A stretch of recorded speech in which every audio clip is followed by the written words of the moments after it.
Bienvenue dans J'aime l'écho, l'émission qui donne la parole aux chefs d'entreprise. Thierry Berdy, bonjour. Bonjour Nicolas. Vous êtes associé et fondateur de Suricats Consulting et à vos côtés Margot Delestre. Bonjour Margot. Bonjour Nicolas. Stratégiste designer chez Suricats Consulting. C'est-à-dire que vous êtes dans la partie stratégique des projets, mais au tout début, avant de passer la main à ceux qui seront en aval.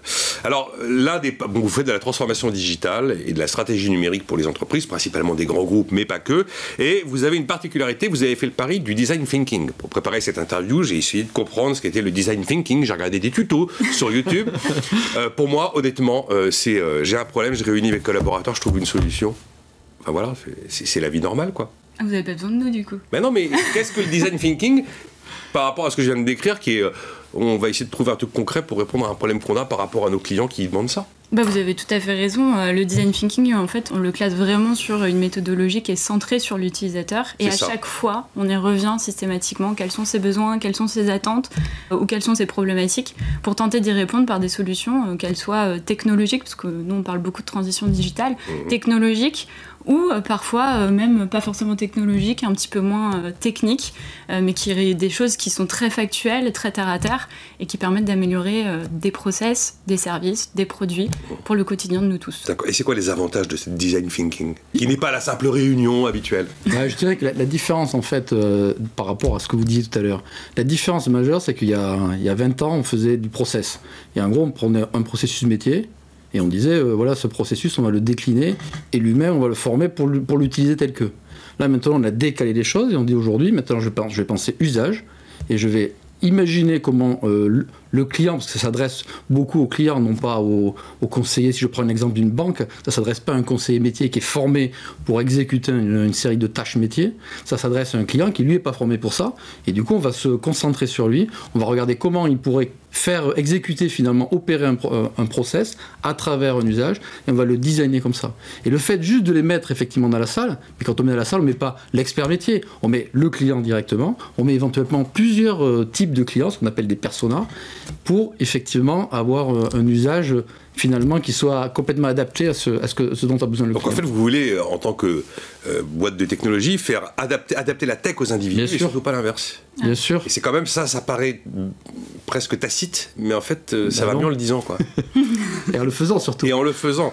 Bon, alors, je vois bien qu'effectivement, vous vous attachez aux usages et à la façon dont le client vit son expérience client. On veut toujours de plus en plus de personnalisation de l'offre, on le sait, notamment avec l'usage des données. Et en même temps, il faut toucher un plus grand nombre de gens possible. Est-ce qu'on peut faire les deux, être très centré sur l'individu et très centré finalement sur la masse des individus? C'est possible?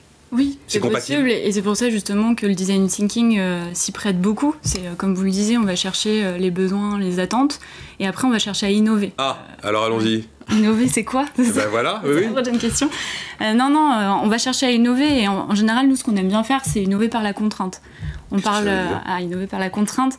Ils ont plein de concepts chez Suricats. Oui, on a plein de concepts, on essaie de les vulgariser, et c'est souvent ce que nous disent nos clients. Et une fois qu'on rentre en fait dans le sujet, une fois qu'on rentre dans les exercices, une fois qu'on rentre dans le projet, tout devient très clair et tout devient très fluide. La contrainte, et la contrainte, typiquement, c'est la télécommande. Aujourd'hui, c'est un objet qui est utilisé par tous par rapport à la télévision. On utilise tout notre télécommande pour allumer la télé. Mais en fait, ça a été utilisé dans un cas très très précis qui était les personnes admises à l'hôpital. Et aujourd'hui, c'est devenu une innovation universelle. Je pense qu'il n'y en a aucun de nous ici qui n'utilise pas la télécommande pour allumer son télévision. Ça n'existe même plus une télé sans télé. Il n'y a plus de télé sans télé. Si vous voulez une bonne télé avec des bons vieux boutons, ça n'existe plus. Et justement, aujourd'hui, dans le design thinking, on utilise justement cette contrainte-là, c'est-à-dire se projeter sur des situations qu'on va dire extrêmes, qu'on ne vit pas tous les jours. Par exemple, une maman avec une poussette dans un métro, c'est compliqué. Oui. C'est une situation extrême. Comment on répond à ce besoin et comment justement on va innover pour trouver des nouvelles solutions qui finalement serviront au maximum de personnes. Alors c'est passionnant, mais en fait, tout ce que vous me décrivez, on est quand même assez loin de la notion de transformation digitale des sociétés, là. Vous êtes sur un autre terrain, presque. Non, ou alors vous l'inscrivez parfaitement dans votre offre. Non, la transformation digitale, aujourd'hui, effectivement, d'abord, transformation digitale, ça veut dire plein de choses. Ah oui, c'est le mot valise. Voilà, c'est vous qui le disiez tout à l'heure, et c'est vrai. Le mot valise, c'est aujourd'hui, on informatise un certain nombre de process. Et ce qu'on a fait depuis le début de l'informatique, je dirais. l'approche qui est différente à partir de design thinking, c'est de se mettre vraiment dans la peau de l'humain qui va utiliser le process. C'est ça la différence majeure. Et le design thinking est une méthodologie qui permet de rassembler tout le monde. Ce dont parlait Margot aussi, c'est qu'effectivement, le design inclusif, ce qu'on appelle inclusif, c'est-à-dire effectivement avoir un design pour tout le monde. Alors on se focalise sur les personnes, je dirais les plus loin, donc les moins appétents au digital, donc ceux qui, par éducation ou par bande passante insuffisante par exemple, ne peuvent pas utiliser des outils digitaux facilement. Bon, on essaie de leur apporter des solutions, et aujourd'hui les technologies s'adaptent aussi à ça, donc pourquoi ne pas les utiliser? Et finalement c'est mettre à la portée de tout le monde les outils digitaux, donc les technologies, on va dire. D'accord. J'ai bien compris qu'effectivement, vous voulez vous mettre presque à la place du client, et toutes les démarches que vous allez entreprendre, vous les mettez vu de la fenêtre de l'utilisateur. Et donc ça veut dire que ce client, il faut le connaître, il faut savoir qui il est, il faut savoir ce qu'il attend, il faut savoir ce qui lui plaît, quelles sont les contraintes qu'il rencontre. C'est quand même très compliqué, ça. Et c'est pour ça qu'il y a des stratégistes designers. C'est qu'en fait, nous, on va avoir ce rôle suffisamment avec du recul, c'est-à-dire qu'on n'est pas partie prenante pour les métiers dans une entreprise, pour l'IT, donc tout ce qui est conception informatique, etc., pour les finances, etc. Nous, on est vraiment garant de la voix de l'utilisateur. Donc on va faire ce qu'on appelle des immersions.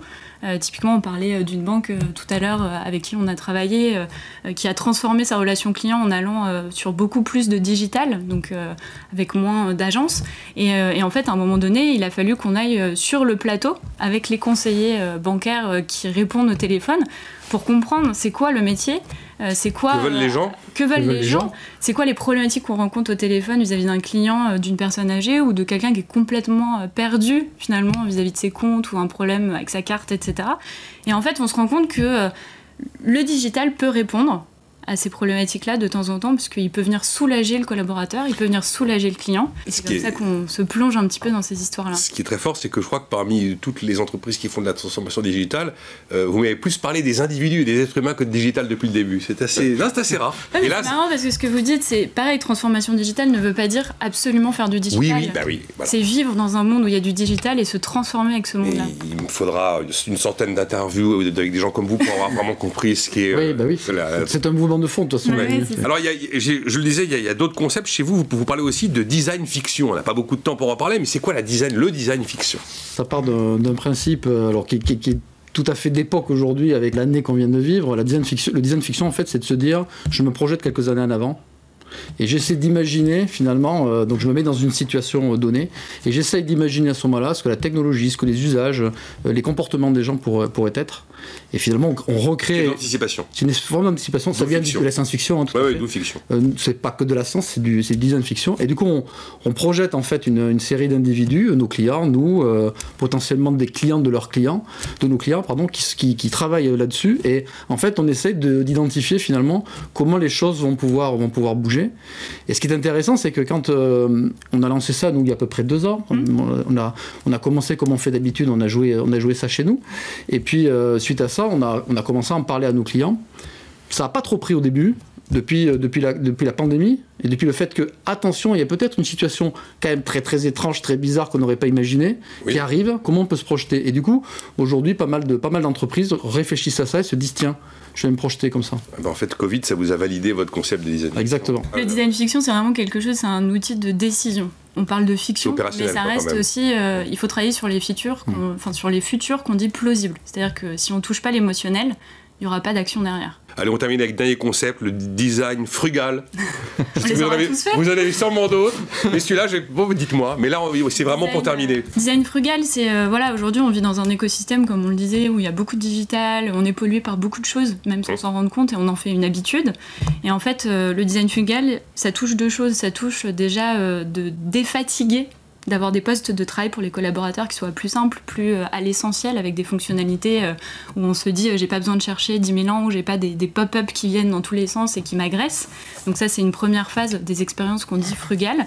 Et ensuite, il y a un autre penchant, c'est tout ce qui est développement durable et écologie, et c'est de dire comment on repense aussi toutes ces expériences-là, tout en faisant attention à notre planète, et en disant est-ce qu'on a vraiment besoin de synchroniser nos bases de données tous les quarts d'heure, ce qui consomme beaucoup d'énergie, ou est-ce qu'on peut se dire toutes les demi-heures, ça suffit finalement à faire ce que j'ai besoin de faire. C'est pas trop d'images, donc on fait attention aussi à ça, et donc on fait de la low-tech. Merci Thierry Berdy et Margot Delestre pour Suricat Consulting. Merci Nicolas.